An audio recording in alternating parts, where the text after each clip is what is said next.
hija olvidó colgar. Esa fue la única razón por la que escuché su voz flotando por la línea, filosa y sin filtro, seguida de la risa baja de Gabriel y las palabras que me atravesaron el pecho como cuchillo. Es una carga. Al final va a firmar la casa. La frase se coló en mi cocina como humo. Delgada, pero imposible de ignorar. Y todo lo que vino después se sintió lejano, como si el mundo se hubiera ladeado y yo fuera la única que se dio cuenta. Me llamo Karina Morales. Tengo 66 años. Un momento antes, acababa de hablar con Renata por el recibo, y cuando sonó el clic pensé que había colgado mal. Algo pequeño, algo cotidiano. Creí que contestaría rápido, me diría en qué cajón buscar y volvería corriendo a lo que sea que estuviera haciendo con Gabriel. Contestó, apurada, distraída, y luego vino el clic que creí que era el final. No lo era. Me quedé quieta, con una mano apoyada en la barra, escuchando cómo se movían los pasos y la voz de Renata se suavizaba en ese tono que ya casi no usa conmigo, el que guarda para impresionar a los demás. Nunca se queja, dijo. Le mencionas las cuentas del doctor o el estrés y se dobla. La casa será nuestra tarde o temprano. Gabriel murmuró algo que no alcancé a oír, pero Renata soltó una carcajada ligera, despreocupada, de esas que retuercen el estómago.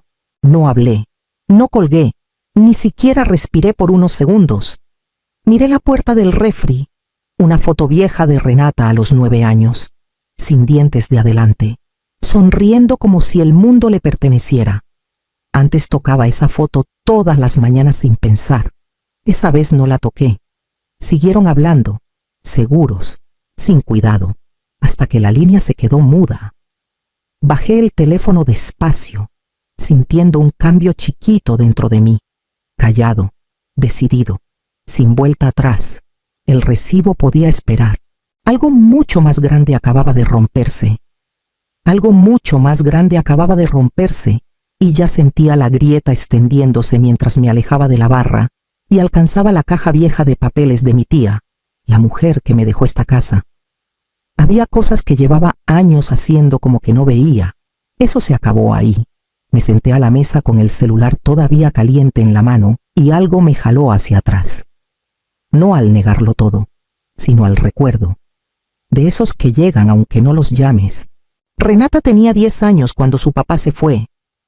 Se quedó parada en la puerta con la mochila, preguntando si él iría a su obra de la escuela. Recuerdo cómo se le afinó la voz cuando le dije que probablemente no. Entonces tú tienes que ir, dijo, agarrándome la manga. Tú siempre arreglas todo. Pasé años creyendo que eso era amor. Cuando cumplió 16 ya se veían las orillas. Todos los papás ayudan con el carro, dijo una vez, tirando el permiso de manejar en la mesa. Da pena que yo sea la única que agarra camión. No nos alcanza para carro, le dije. Todavía no. Puso los ojos en blanco, harta de que le recordara los límites. Siempre dices lo mismo. No le importaba que yo hiciera turnos dobles en la cafetería del IMSS, ni que guardara cada peso, porque la vida me había enseñado lo rápido que se hunde el piso. Renata solo veía lo que no tenía. Cuando mi tía Rosa murió y me dejó su casa de ladrillo en Coyoacán, Renata tenía 22. Yo esperaba agradecimiento. En vez de eso dijo, bueno, por lo menos ya no pagamos renta. ¿Nosotros? Repetí. Se encogió de hombros. Ya sabes a qué me refiero. Tal vez ahí empezó a borrarse la raya, cuando empezó a hablar de la casa como si un día fuera a ser suya. Gabriel apareció poco después. Hablaba bajito, educado al principio, pero yo agarraba detalles. Tu mamá tiene casa propia y sin hipoteca, le dijo a Renata pensando que no lo oía. Eso es seguridad. Deberían pensar a futuro. Renata le contestó en voz baja. Ella nunca dice que no. Esas señales me picaron años, pero cada vez que lo hacían, Renata me abrazaba o me agradecía algo chiquito. Y la parte de mí que recordaba a la niña de 10 años, asustada y con esperanza, seguía eligiendo perdonar. Esa versión era más fácil de querer que la que escuché por teléfono. Las señales Llegaron mucho antes de la llamada. Venían calladitas, disfrazadas de estrés, de juventud, de pretextos que yo misma ponía por Renata porque quererla era más fácil que enfrentarla. Recuerdo la tarde que me llamó desde el estacionamiento del trabajo. «Ma, otra vez me rechazaron la tarjeta», dijo. «Me pasas unos miles, te los devuelvo el viernes». «Todavía me debes de la vez pasada». Le recordé. Suspiró. «Estoy haciendo el esfuerzo. No sabes que andamos apretados». Igual le mandé el dinero. El viernes llegó y se fue sin una palabra. Después, cuando Gabriel empezó a rondar más la casa, cambió el tono. Al principio muy correcto, hasta exagerado, pero cuando Renata salía del cuarto, miraba mi escritorio viejo y decía: «Está cañón que tengas una casa así pagada. La mayoría de nuestra edad anda ahogado en rentas». Le dije que era de mi tía, no un regalo del cielo. Asintió despacio, igual. «Renata tiene suerte. Una estabilidad así. Es red de seguridad». Luego Renata repetía lo mismo. «Gabriel tiene razón», dijo una noche. «Si nos dejas quedarnos de planta, juntamos para la boda. Total, tú ni usas todos los cuartos». «No estoy lista para eso», contesté. Se rió, pero con filo. «Parece que te pido la luna». Otra noche bromearon con el valor de la casa. «Si la remodelamos, sube fácil 100,000 varos», dijo Gabriel. Renata agregó: «Mi mamá ayuda, siempre ayuda». Los dos me miraron entonces, esperando, seguros. Cada momento era tan pequeño que se podía pasar por alto, tan pequeño que se podía justificar. Pero las cosas pequeñas se apilan y al final cambian el peso de todo. Esa noche repetí la llamada sentada al borde de la cama, con el celular en la mano como si me quemara. La línea se había cortado hacía horas, pero la voz de Renata seguía clarísima en mi cabeza, más clara que cuando me hablaba de frente. «Se dobla en cuanto le mencionas estrés», dijo Renata. «Le hablas de cuentas médicas o de lo agobiada que se ve y firma lo que sea». Sonó el murmullo bajo de Gabriel. «La casa vale casi 1 millón en esa colonia. Si juegan bien, nos pone para décadas». «Exacto», dijo Renata. «Total, ella no necesita tanto espacio. Apenas usa la mitad de los cuartos». Solo la escuché una vez, pero se repetía en loop, como grabadora que no para. A la mañana siguiente Renata llamó otra vez. Alegre, demasiado alegre. «Oye, ma, ¿ya encontraste el recibo?» «No», contesté bajito. «Bueno, a lo mejor lo busco este fin». Gabriel y yo estábamos pensando quedarnos unos días. Andamos muy estresados. «Este fin no», le dije. Se quedó callada. «¿Pasa algo?», esperé. No dio señal de que supiera que yo había oído todo. «No», dije. «Todo bien». Colgué antes de que insistiera. Esa misma tarde me mandó mensaje Gabriel. Encontró un lugar que da créditos baratos para remodelar. Deberíamos platicar opciones para la casa. Miré el mensaje hasta que se apagó la pantalla. Me temblaban las manos, no de miedo, sino de la certeza tranquila de que nada de lo que dijo en esa llamada fue descuido. Era plan, un plan ensayado. Guardé el celular y abrí el cajón donde tenía los papeles de mi tía Rosa, escrituras, declaraciones viejas, una nota que me escribió un día que solo decía «protégete». Hasta ese momento no había entendido. Renata apareció al día siguiente sin avisar. Entró con la llave de repuesto gritando: «¡Ma, trajimos cena!». Su voz sonaba brillante, estirada con alegría falsa. Gabriel venía atrás cargando bolsas de comida para llevar como ofrenda de paz.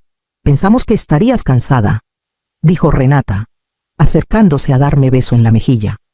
«Para que comamos juntos». Me hice un paso atrás. No esperaba visita. Parpadeó una sola vez antes de recomponerse.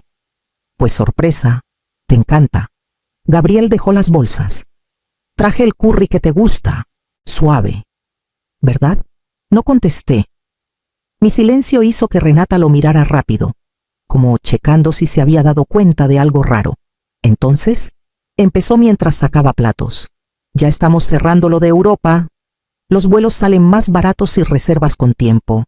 Gabriel dice que mínimo 3 semanas. Eso sale caro, dije. Se rió ligero. Lo vamos a lograr, pero si hace falta, tú nos echas la mano como siempre. La miré de verdad, al descaro tranquilo en su voz, a cómo me hablaba como quien le recuerda la política de la tienda al empleado. Renata, dije bajito, sobre la casa. Ay, ma, por favor, me cortó. No empieces otra vez. Sabemos que te estresas, por eso vinimos. Queremos repartir la carga. Gabriel asintió. A tu edad no deberías cargar todo sola. Tiene sentido que los 3 planeemos. Las palabras pegaron distinto después de haber oído la llamada abierta. Antes quizá habría escuchado preocupación. Ahora escuchaba estrategia. Renata me apretó el brazo. Cuando regresemos de Europa vemos lo de la remodelación. Sube por lo menos 100.000 varos. Eso nos beneficia a todos. Retiré el brazo. Esta noche no hablo de la casa. El aire se puso pesado. Renata dejó el tenedor despacio. ¿Por qué estás así? Porque ya sabía la verdad. Pero sentía el viejo costumbre jalándome, el impulso de mantener la paz aunque me costara todo. Me quedé callada. Aunque el silencio nunca me había protegido antes. A la mañana siguiente, de que Renata y Gabriel se fueron con su comida intacta, me senté a la mesa de la cocina con un montón de papeles enfrente. Las palabras de la llamada abierta seguían dando vueltas, cayendo más fuerte cada vez. Tomé el teléfono y marqué a la única abogada que conocía de bienes raíces, doña Viviana Torres, a quien conocí hace años por un pleito de una vecina. Contestó al segundo timbre. Karina, ¿cuánto tiempo? Necesito consejo, dije. Mi voz sonaba delgada pero firme. De mi casa. Viviana no perdió tiempo. Pasa esta misma tarde. Trae la escritura. Su oficina olía a libros viejos y limón. Me escuchó callada mientras le contaba todo, sin emociones, solo los hechos. Cuando terminé, juntó las manos. Eres la única dueña, dijo. Nadie te puede obligar a firmar nada, y no les debes ni techo ni dinero. Si quieres terminar este arreglo, se puede hacer legal y sin ruido. Y exhalé despacio. Sin ruido suena perfecto. Entonces empieza a prepararte, dijo. Documenta todo. Asegura tus cuentas. Cuando estés lista, formalizamos la separación. Asentí, aunque una parte de mí temblaba con solo pensarlo. En los días siguientes hablé con un corredor de confianza, don Ernesto, que una vez me ayudó a evaluar la casa para el seguro.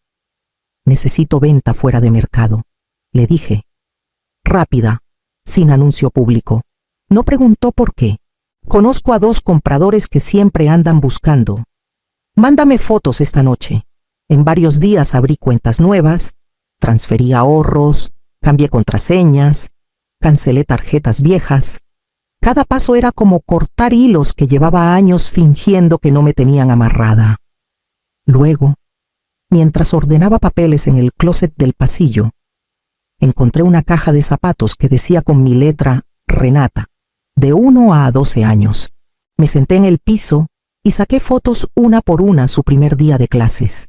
La sonrisa sin dientes, sus bracitos alrededor de mi cuello, como si yo pudiera detener el mundo entero para ella. Titubeé.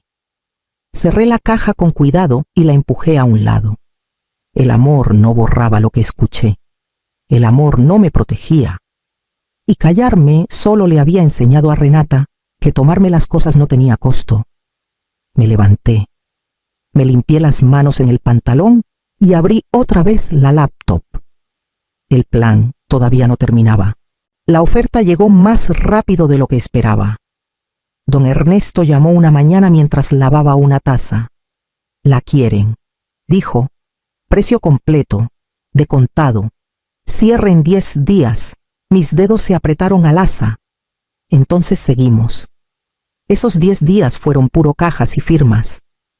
Doña Viviana llevó los papeles. Don Ernesto gestionó las revisiones. Yo me mantuve fuera de vista. Renata llamó 2 veces esa semana, impaciente. Ma, ¿por qué no contestas? Gabriel y yo necesitamos volver a hablar de los números de la casa. No le devolví las llamadas. El silencio era el único idioma que me quedaba. Cuando llegó el camión de mudanzas, dirigí a los muchachos por cada cuarto.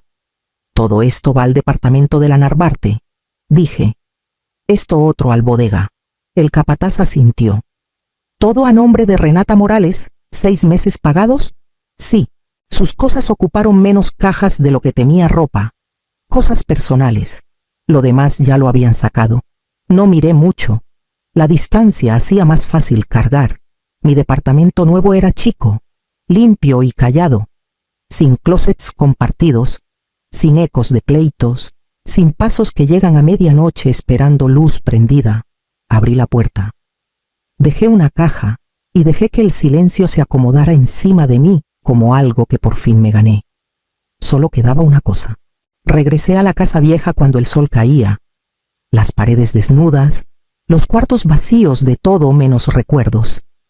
En la barra de la cocina dejé un papelito. No escribí mucho, solo las palabras que me empujaron a hacer lo que nunca creí capaz. Una carga hizo esto. Lo doblé una vez. Lo dejé donde Renata lo viera y salí sin voltear. Si sintió pérdida o solo coraje, ya no era mío cargar. Renata regresó 3 días después de que se firmó la venta. Sabía la hora de su vuelo porque me había mandado el itinerario semanas antes, dando por hecho que yo los iría a recoger. Esa mañana mi celular vibró con su primera llamada. Lo dejé sonar. 1 hora después, otra llamada, más cortante. Luego un mensaje: Ma, ¿por qué no contestas? Ya casi llegamos a la casa. Esperé. Ya por la tarde. Don Ernesto me mandó un mensaje corto. Ya están en la casa. Me los imaginé llegando Renata arrastrando la maleta, Gabriel con las bolsas, los 2 quemados del sol. Me imaginé el momento en que metió la llave y no giró. La siguiente llamada llegó en menos de 1 minuto. Ma. Su voz estaba alta, rota. La llave no sirve. Se descompuso algo. No contesté. Otra llamada. La casa está vacía, completamente vacía. ¿Dónde están nuestras cosas? ¿Qué hiciste? Su pánico subía con cada mensaje de voz. Se ponía filoso, desesperado. Ya en la noche llamó mi ex jefa. Karina, perdona que te moleste, pero tu hija está aquí. Armó un escándalo en el lobby. Dice que le robaste su propiedad. Cerré los ojos. Ya no trabajo ahí. Que seguridad se haga cargo. Por favor. Ya lo hicieron. Dijo suave. ¿Tú estás bien? Sí. El celular siguió vibrando, Renata gritando. Gabriel mentando madres. Los 2 exigiendo explicaciones que creían merecer. Yo estaba sentada en mi departamento chiquito de la Narvarte, el que ellos no sabían que existía, oyendo la tormenta golpear una casa donde ya no vivía. La verdad había llegado a su puerta. Por primera vez, yo no tenía que pagar las consecuencias. Renata insistió en vernos en un café del centro, de esos con máquinas de espresso que no dejan oír y mesas pegadas. Llegué 10 minutos tarde a propósito. Cuando entré, Renata ya estaba en una mesa del fondo, brazos cruzados fuerte, Gabriel a un lado con la mandíbula tensa. Ahí viene, murmuró él. Al fin se dignó. La sonrisa de Renata parecía de cristal a punto de romperse.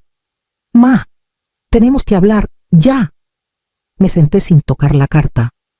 Aquí estoy. Di lo que tengas que decir. ¿Qué hiciste con la casa? Exigió Renata. ¿Por qué la vendiste? Todas nuestras cosas desaparecieron. Los vecinos nos miraban como si fuéramos delincuentes. Eres increíble, agregó Gabriel. ¿Sabes lo humillante que fue? Humillación. Esa fue su carta de presentación. La casa era mía, dije. Siempre fue mía. Renata se inclinó. Debiste hablarnos primero. Nosotros teníamos planes de futuro. Tú lo arruinaste todo. Sostuve su mirada. Mi futuro también cuenta. Gabriel soltó una risa burlona. Ay, por favor. Tú solo tenías un trabajo: cuidar la casa. Y la tiraste por un berrinche. Sentí algo firme crecer dentro de mí. Puse el celular en la mesa, pantalla para abajo.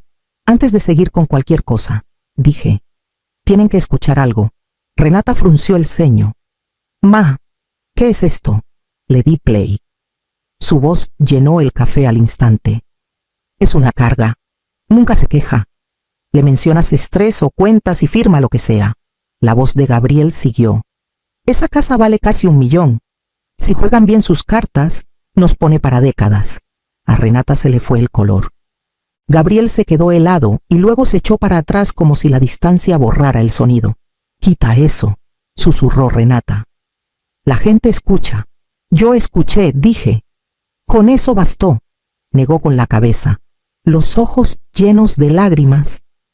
Tú, no debías. Pero lo hice, la corté. Y por fin entendí qué era yo para ustedes. Gabriel golpeó la mesa. Esto está fuera de contexto. Estábamos estresados. No, dije. Estaba clarísimo. Renata se limpió los ojos, la rabia rompiendo la vergüenza. Entonces nos castigaste, vendiste la casa a nuestras espaldas. Me protegí, dije. Y a partir de hoy, esas protecciones se quedan conmigo.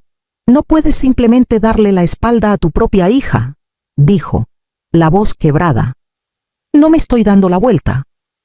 Contesté bajito. Me estoy apartando del daño. Me levanté y tomé mi celular. Ninguno de los dos intentó agarrarme la mano cuando salí de la mesa. En las semanas después del café, el ruido a mi alrededor se fue apagando. Renata mandaba mensajes que iban de disculpas a reproches, pero ya no contestaba. El silencio ya no era arma, era refugio. Volví a terapia. La doctora Brooks escuchaba mientras yo desenredaba años de culpa y costumbres que ni sabía que me habían formado. No rompiste a tu familia, me dijo un día. Dejaste de permitir que te rompieran dentro de ella. Dejé que esas palabras se quedaran. Mi departamento nuevo tiene un patiecito apenas para unas macetas. Paso las mañanas temprano ahí, con las manos en la tierra como me enseñó mi tía. El primer brote salió a los 10 días. Una línea verde flaquita que parecía promesa. Una tarde llamó la directora del centro comunitario. Karina, darías un taller sobre cómo proteger a los mayores de presiones económicas. La gente necesita tu claridad. Dije que sí antes de que me arrepintiera. Parada frente a esas mujeres de mi edad, algunas más grandes, otras más chicas, sentí que algo encajaba. No era una carga. No era débil. No había desaparecido. Simplemente había vuelto a empezar. Si alguna vez elegiste la paz antes que la familia para salvarte, cuéntame tu historia aquí abajo. Y si este camino te llegó, no olvides darle like, comentar y suscribirte para más.